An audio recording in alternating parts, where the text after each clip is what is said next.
Hi friends, I'm unboxing the other gift that has come from my kids.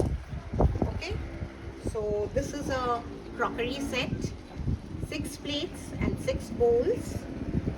See, they are here. I have taken out one because it was difficult to, take them out. This is the one, very pretty with 6 bowls like this.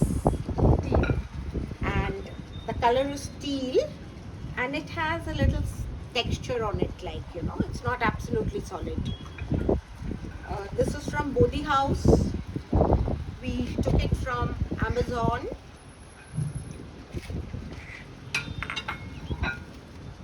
We got it on discount.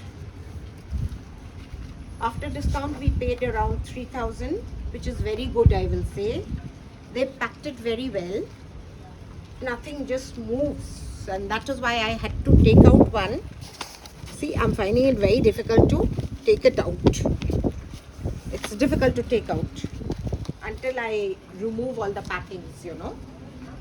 So this is a wonderful gift you can give your mother. They love. I personally like crockery a lot.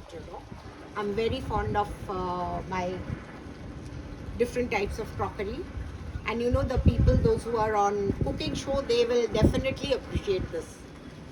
This is a very well thought of gift. Thank you so much to my kids.